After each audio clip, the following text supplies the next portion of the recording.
दोस्तों आपको बता दें कि भारतीय करेंसी के नोट भारत सरकार और रिजर्व बैंक ऑफ इंडिया द्वारा छापे जाते हैं और ये सिर्फ सरकारी प्रिंटिंग प्रेस में ही छापे जाते हैं। देश भर में 4 प्रिंटिंग प्रेस हैं, नासिक, देवास, मैसूर और पश्चिम बंगाल में साल्बोनी। दोस्तों यहीं पर नोट छपाई का काम किया जाता है। इसमें देवास की बैंक नोट प्रेस और नासिक की करेंसी नोट प्रेस वित्त मंत्रालय के अधीन काम करने वाले security printing and minting corporation of India के नेतृत्व में काम करते हैं। वहीं मैसूर व सल्बोनी के प्रेस भारतीय रिजर्व बैंक के सब्सिडियरी कंपनी भारतीय रिजर्व बैंक नोट मुद्रण प्राइवेट लिमिटेड के अधीन काम करते हैं। इसे छापने के लिए खास तरीके के इंक का इस्तेमाल किया जाता है जो स्विट्जरलैंड की कंपनी बनाती है और ये कंपनी कई देशों को स्याही निर्यात करती है। इस मामले में प्रधानमंत्री नरेंद्र मोदी ने भी स्वदेशी इंक और पेपर बनाने के लिए कहा था। कहा जाता है कि इसमें इंटैग्लियो, फ्लोरेसेंस और ऑप्टिकल वेरिएबल इंक का इस्तेमाल होता है। अलग अलग इंक अलग अलग काम करते हैं। इसका पेपर भी खास तरीके से तैयार किया जाता है। वैसे तो भारत की भी एक पेपर मिल होशंगाबाद में है। ये नोट और स्टैंप के लिए पेपर बनाती है। हालांकि भारत के नोट में लगने वाला अधिकतर पेपर जापान और यूके से आयात किया जाता है। आरबीआई अधिकारियों के अनुसार 80% नोट विदेशी कागज पे छपते हैं और सिक्के भी 4 मिनट में बनाए जाते हैं। अब आपको नोट के इतिहास के बारे में बताते हैं। ब्रिटिश सरकार ने साल 1862 में पहला नोट छापा था जो कि यूके की कंपनी द्वारा छापे जाते थे।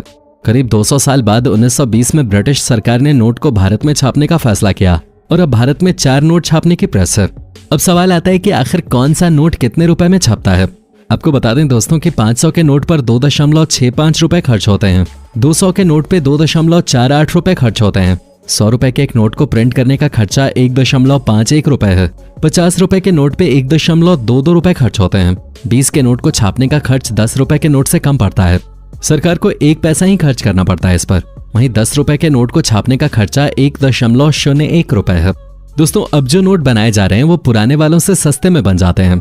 एक आरटीआई में बताया गया कि पुराने नोट के बजाय नए नोट को छापने का खर्च कम है।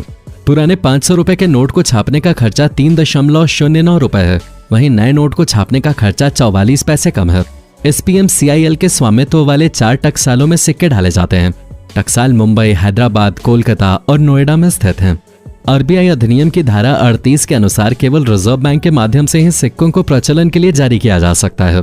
भारत में वर्तमान में 10, 20, 50, 100, 200, 500 और 200 की कीमत वाले बैंक नोट जारी किए जा रहे हैं। इन नोटों को बैंक नोट कहा जाता है क्योंकि ये भारतीय रिजर्व बैंक द्वारा जारी किए जाते हैं। 2 और 5 रुपए के मूल्य वर्ग के नोटों की छपाई बंद कर दी गई है और इन मूल्य वर्गों को गढ़ा गया है क्योंकि इन बैंक नोटों की छपाई और सर्विसिंग की लागत उनके जीवन के अनुरूप नहीं थे। हालांकि पहले जारी किए गए ऐसे बैंक नोट अभी भी प्रचलन में पाए जा सकते हैं और ये बैंक नोट वैध मुद्रा बने हुए हैं। 1 रुपए के नोट भारत सरकार द्वारा समय समय पर जारी किए जाते हैं और ऐसे नोट जिनमें पूर्व में जारी किए गए नोट भी शामिल हैं लेन देन के लिए वैध मुद्रा बने हुए हैं।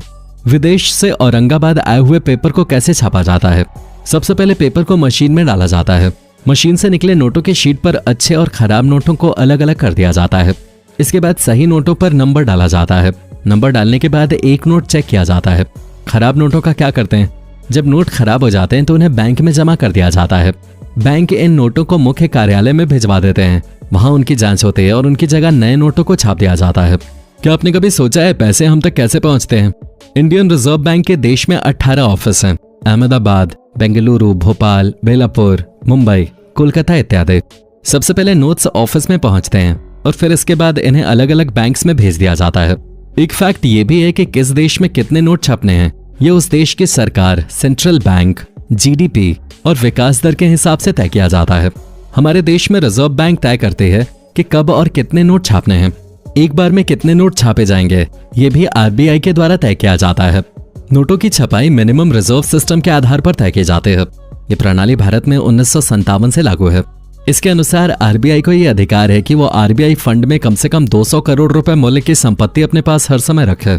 इतनी संपत्ति रखने के बाद आरबीआई सरकार की सहमति से जरूरत के हिसाब से नोट छाप सकते हैं। अब आपको बताते हैं कि ये कैसे और कौन तय करता है कि अब नए नोट छाप लेने चाहिए। चलिए अब हम इसके नियम भी जान लेते हैं। क्या आपको लगता है कि सरकार की ओर से कभी भी नोट छापे जा सकते हैं? अगर आपको लगता है हाँ तो आपको बता दें कि ऐसा बिल्कुल नहीं है। इसके लिए सरकार को कई तरह के नियम फॉलो करने होते हैं। भारत में नए सिक्के छापने का अधिकार रिजर्व बैंक ऑफ इंडिया के पास है। जब आपके पास पैसे नहीं होते हैं या पैसे की जरूरत होती है तो आपका भी मन करता होगा कि एक पैसे छापने वाली मशीन आ जाए तो पूरी टेंशन खत्म हो जाए।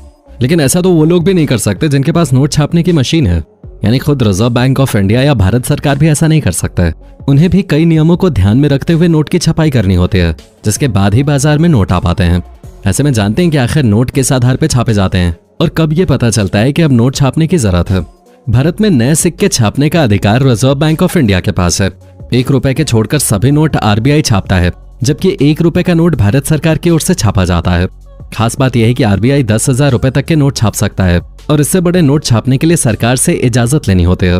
पहले आरबीआई कई मानकों को ध्यान में रखते हुए यह पता करता है कि कितने नोट छापने की जरूरत है और फिर इसके लिए सरकार से स्वीकृति ली जाती है।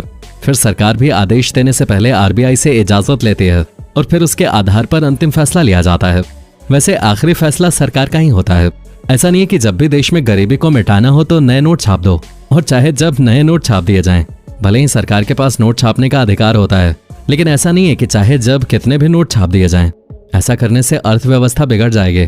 इससे वहां की करेंसी की कीमत काफी ज्यादा कम हो जाती है और महंगाई की दर भी काफी बढ़ जाती है। भारतीय रिजर्व बैंक की स्थापना 1 अप्रैल 1935 को हुई थी। मतलब आजादी से पहले देश में रिजर्व बैंक की नींव पड़ चुके थे। अपनी स्थापना के 3 साल बाद 1938 की जनवरी में आरबीआई ने पहली बार 5 रुपए का करेंसी नोट जारी किया था। इस नोट पर किंग जॉर्ज 6 की तस्वीर प्रिंट हुए थे। इसके बाद 10 रुपए के नोट, मार्च में 100 रुपए के नोट और जून में 1000 रुपए और 10 रुपए के करेंसी नोट जारी किए गए थे। देवास में नोट की स्याही है, जहां पर 10, 50, 500 के नोट छापे जाते हैं। मैसूर में 2000 के नोट छपते हैं। आपको बता दें कि देवास में एक साल में 265 करोड़ रुपए के नोट छापे जाते हैं। पैसे से पैसा कैसे बनाया जा सकता है? शायद आप ये भी सोच रहे होंगे कि जब सरकार के पास पैसे छापने की मशीन है तो वह कर्ज में क्यों डूबी हुई है। क्या आपने कभी सोचा है कि जब सरकार देश में ही करेंसी छापती है तो फिर सरकार कर्ज क्यों लेती है? सरकार ज्यादा करेंसी छापकर ही विकास कार्य क्यों नहीं कर लेती? आइए हम आपको इसका जवाब बताते हैं। सरकार एक तय सीमा से ज्यादा करेंसी इसलिए नहीं छापते क्योंकि इससे देश में महंगाई बढ़ सकती है। अगर ज्यादा नोट छपेंगे तो इससे लोगों के पास ज्यादा पैसा आ जाएगा। जब ज्यादा पैसा आएगा तो उनकी जरूरतें भी बढ़ेंगी, इससे महंगाई बढ़ेगी। साथ ही हम जिन चीजों का उपभोग करते हैं या सेवाएं लेते हैं वो उतनी ही होंगी, लेकिन बाजार में करेंसी बढ़ जाने से उनकी कीमत में इजाफा हो जाएगा। मतलब कोई देश जितनी ज्यादा करेंसी छापेगा वहां उतनी ही महंगाई बढ़ जाएगी। इस बात को एक उदाहरण से समझ सकते हैं। मान लीजिए सरकार ने खूब सारे पैसे छाप दिए और देश के हर नागरिक के पास लाखों रुपए की संपत्ति हो गई। लेकिन अब अगर आप बाजार से कोई चीज लेने जाएंगे जिसकी कीमत पहले 50 रुपए थे, अब दुकानदार उस चीज को 50 रुपए में क्यों बेचेगा? क्योंकि 50 रुपए की अब उतनी कीमत नहीं रही है जितनी पहले थे। साथ ही जब किसी चीज का उत्पादन होगा तो वहां भी उसकी लागत बढ़ जाएगी। तो जब तक प्रोडक्ट मार्केट में आएगा उसकी कीमत भी बहुत ज्यादा बढ़ चुकी होगी। मतलब अगर ज्यादा करेंसी छापी जाएगी तो फिर छोटी छोटी चीजों के दाम जो आज 5-10 रुपए हैं वो ज्यादा करेंसी छपने की स्थिति में सैकड़ों हजारों में पहुंच जाएगी। यही से ऐसे भी समझ सकते हैं कि मान लीजिए अगर किसी देश में सिर्फ 5 लोग रहते हैं और उनके पास 100 रुपए की करेंसी है, उस देश में 50 किलो चावल पैदा होता है, तो फिर इस तरह से उन 50 किलो चावल की कीमत 1000 × 5 मतलब 500 रुपए होगी। अब अगर सरकार ज्यादा करेंसी छाप देती है तो इन लोगों के पास ज्यादा पैसे आ जाएंगे, लेकिन चावल तो 50 ही किलो है। ऐसे में ज्यादा करेंसी छपने की स्थिति में इन चावलों की कीमत बढ़ जाएगी। ज्यादा संख्या में करेंसी की छपाई से उस देश की करेंसी डिवैल्यू हो जाएगी। तो दोस्तों आपको पता चल गया होगा कि आखिर नोट कैसे छापे जाते हैं और आखिर हम क्यों ज्यादा नोट नहीं छाप सकते। वीडियो अच्छी लगी हो तो लाइक और अपने दोस्तों के साथ शेयर जरूर कीजिएगा। धन्यवाद।